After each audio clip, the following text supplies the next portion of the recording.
Now I am. Okay, so you're gonna get the balloon on. You're gonna get the balloon on this thing. 100%, dude. Life hacks. What?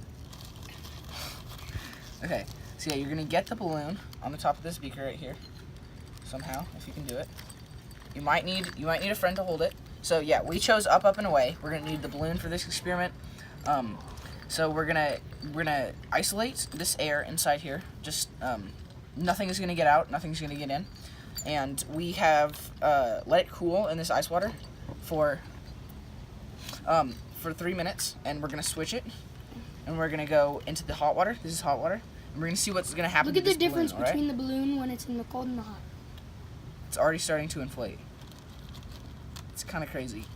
It's cool. It's kind of hard to see with the lighting and the color of the balloon. Well, so yeah, the thing was, there used to be no air in here, and now there's that much air. There's quite a bit. There's quite a bit of air in there. But how this happens is when it's really cold, when it's really cold, all the air is going to condense, so the balloon would shrink, it's going to get smaller. But when it gets hot, the air molecules are going to expand because that's what happens when stuff heats up. Yeah, and it's going to rise. And so that's how all this air got in here. Okay.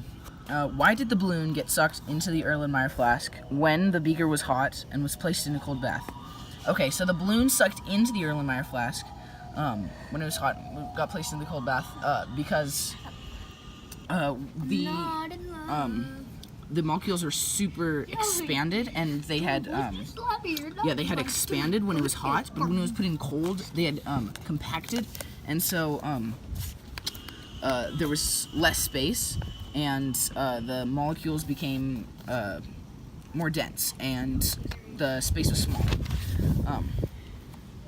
So question 2, how does heating air and cooling the air affect its density? So when the air is super hot, it's going to be more expanded, and there's going to be more space in between the molecules. But when it's cold, there's going to be less space. Yeah, it's basically the opposite. There's going to be less. Yeah, there's going to be less space in between the molecules. So it's going to be a lot denser, and yeah, the molecules are just going to compact. Okay. Question 3. Draw conclusions from the experiment to predict how the density of hot air is different from the density of cold air. Okay, so the density of hot air is different from the density of cold air, which is kind of like what we talked about in the first 2 questions, but this is kind of concluding it. It's different because the hot air is less dense because the molecules have more space in between each other, and they're moving around quicker, and it's just a lot more expanded. And then the cold air is so much more dense because all the molecules have compacted, and there's barely any space in between those molecules.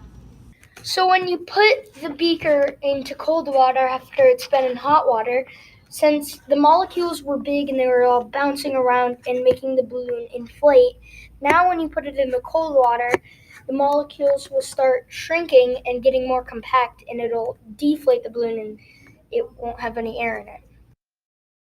Okay, so when you put the glass beaker into the plastic cup with warm water on it, the molecules inside will heat up, start bouncing and moving really fast, and will inflate the balloon.